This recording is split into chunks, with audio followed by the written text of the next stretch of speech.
Et bonjour à tous, troisième jour. J'aimerais m'attarder un peu sur les lecs. Donc là par exemple j'ai des radiateurs à déconnecter. Donc pour les mettre en sécurité on va utiliser des Wago. Et la base ça reste quand même... Alors moi je le fais au multimètre, il y a aussi des VAT, des vérificateurs d'absence de tension qui peuvent être utilisés. Mais là on va le faire au multimètre, moi j'ai pris l'habitude de travailler avec ça.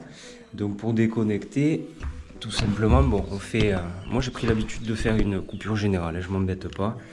Mais c'est possible aussi de le faire plot par plot sur le compteur. Et avant d'intervenir sur le jus, il faut vraiment vérifier que on se prenne pas la châtaigne. C'est pas hyper agréable quand même, ça chauffe un peu dans les muscles. Je vous montre ça. Donc là, je le règle sur le V avec la petite vague. Je pose mes plots.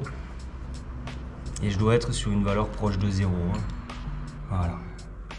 Donc là, je sais qu'il n'y a pas le courant. Donc ensuite, le wago, pardon. Ça paraît mauvaise habitude d'appeler ça un wago.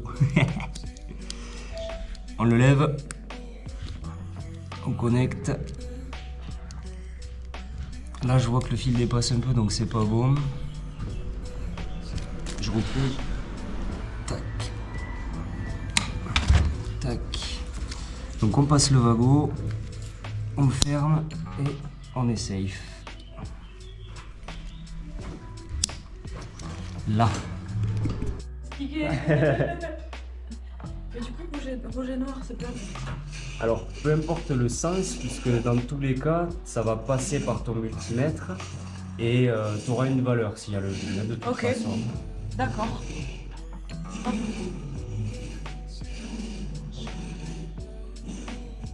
Voilà, La tu vois zéro, que ça c'est sonne, proche tu de vois.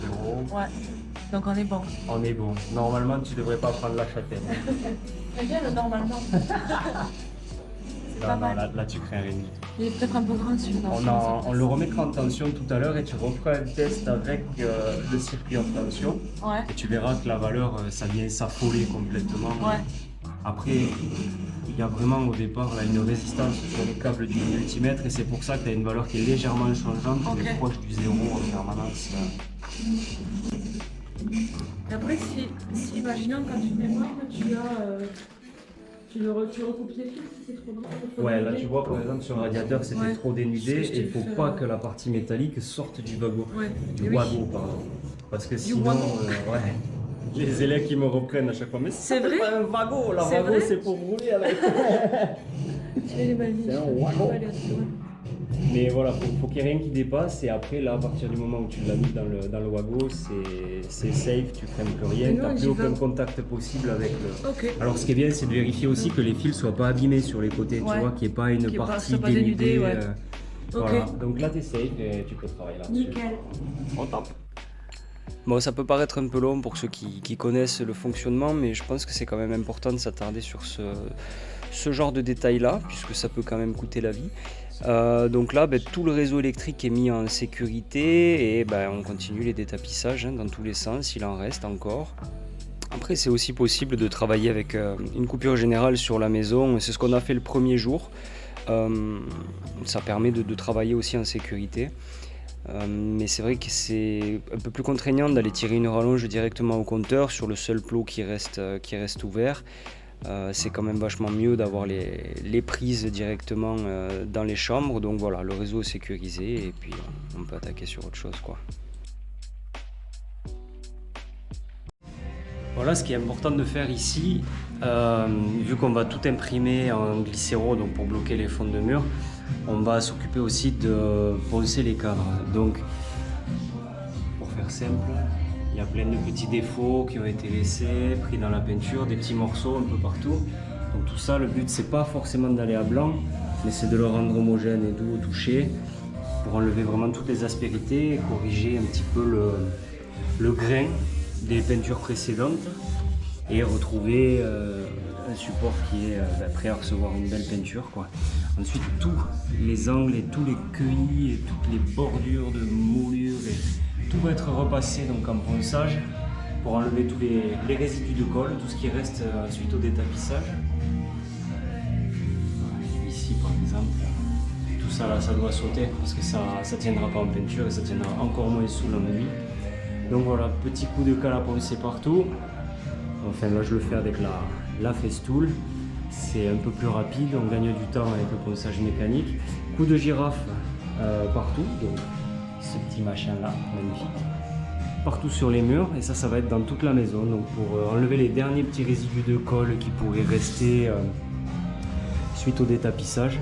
Là vous voyez ici c'est ce que me laisse la disqueuse. Donc ici il y aura une passe de ratissage supplémentaire, c'est pas méchant du tout.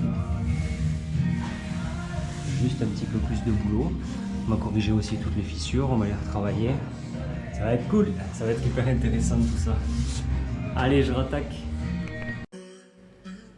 Aspiration à fond, on est sur du grain en 80, donc un grain qui est quand même assez gros. Et là on voit disparaître petit à petit les dernières traces de papier sur le mur et de résidus de colle. Le fait d'aspirer fort permet aussi de sortir du support un maximum de poussière, le plâtre étant farineux. Et c'est important de réduire la vitesse de rotation de la machine aussi.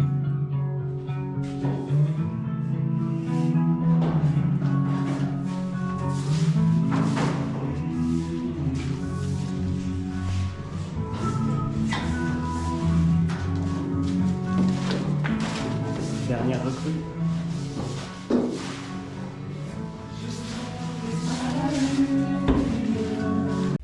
Allez, je m'occupe de démonter cette solution hyper ingénieuse trouvée pour l'époque, le bidet mobile qui pouvait sortir à tout moment de ce placard. Et en attendant, Mohamed continue les détapissages, il s'en est mangé un paquet de détapissages. Ce mec là est une machine pour détapisser.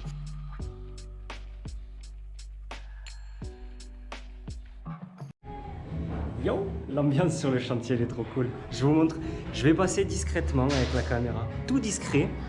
Voir ce que chacun fait, c'est trop génial.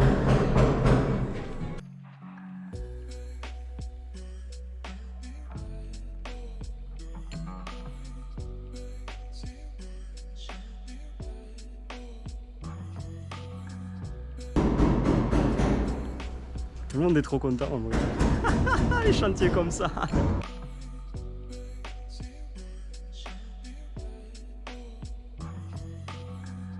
Bon, petit point, c'est l'heure de la pause, il est 15h30. On est dans la cuisine, tout a été détapissé ici. C'est bien, ça laisse apparaître les stigmates du temps. Il faut savoir qu'ici on est dans le Tarn, plus précisément du côté de Gaillac. On est sur un sol qui est très argileux, donc c'est pas rare de voir des maisons qui cracouillent dans tous les sens ici. Voilà. Après, dans l'ensemble, c'est une maison qui a été bien bâtie, j'ai aucun souci sur le côté structurel. Bon, pour en revenir à ce qui a été fait, donc le détapissage, on a commencé à démonter ici les plinthes qu'on va récupérer, parce que des plinthes en marbre comme ça pour choper la même couleur, c'est juste introuvable. Donc on a mis Loris sur le coup, il nous les récupère, il essaie de faire de son mieux pour ne pas les péter. Il m'en faut 4, on est à 3 sur 4. Et il lui reste encore 3 chances de m'en sortir une. Mais celle-là, elle a l'air bien partie. Donc il me gère ça comme un chef, c'est top. On a commencé à faire des essais ici parce qu'on doit enlever tout le carrelage pour ensuite faire un ratissage de la faïence. Donc ça part bien. Bonne nouvelle. Parce qu'il y en a quand même un petit peu à faire là. Ensuite, bon, là tout a été détapissé. Pareil, hein, on voit encore une fois les traces du temps, ça a travaillé. Donc ça on le traitera ensemble, on va les ouvrir et voir comment ça fonctionne pour traiter des fissures comme celle-là. Tout le réseau électrique a été sécurisé avec des wagons. Partout où il y avait des sorties électriques, on s'est mis en sécurité pour pouvoir travailler. Ici on a déposé le meuble qui était posé avec la vasque. Que j'ai essayé de décoller d'ailleurs parce que je voulais la récupérer, mais ils faisaient les choses bien, les anciens, ça a été collé vraiment comme il faut. Dans toutes les pioles, les placards ont été vidés, donc pareil, on va les passer en ratissage, on va essayer de faire des fonds de placards propres aussi, c'est toujours agréable de ne pas cacher la misère sous prétexte qu'on ne la voit pas. Loris a enlevé toutes les baguettes qui était en bord de menuiserie, ce qui va nous permettre après d'aller ratisser au plus proche. Donc on a aussi partout des fissures à reprendre dans les angles aussi. Je ne sais pas si vous voyez bien, mais les cueillis là-haut sont complètement ouverts. Voilà, donc on avance là-dessus. Bon, ici c'est masqué. Pareil, réseau électrique sécurisé. Ici, ça s'est bien passé au niveau du détapissage. Cette piole, elle est propre. On va rentrer toutes les petites chevilles, donc couper la tête et les rentrer dans le mur. Sécurisé. La pièce un peu plus difficile.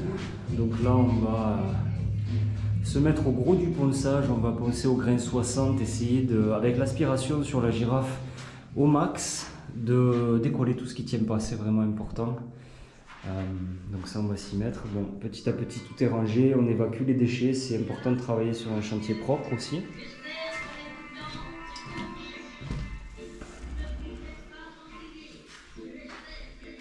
Voilà, là ici par exemple la girafe a été passée, donc tout ce qui tenait pas, ça a sauté. Là celui-là au final en passant la girafe, il y a quasiment tout qui a sauté, donc je vais essayer quand même de le finir en ponçage avec la petite festoule excentrique, là ça devrait bien venir.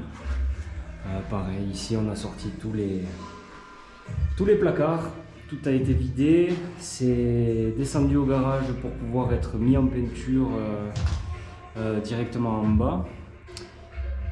Il me reste ça à poncer là-haut.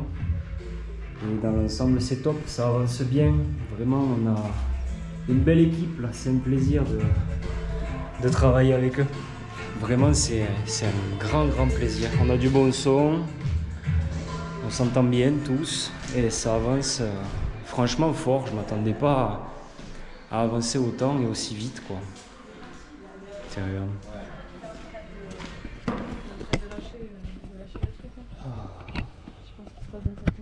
Bon, Loris avait beaucoup d'énergie. Du coup, je me suis dit, je vais le calmer. Et je crois que j'ai réussi à le calmer en fin de journée, il n'avait pas la même tête. C'est long à péter tout ça. Allez, une bonne nuit de repos. On reprend tranquillement demain matin avec un bon café.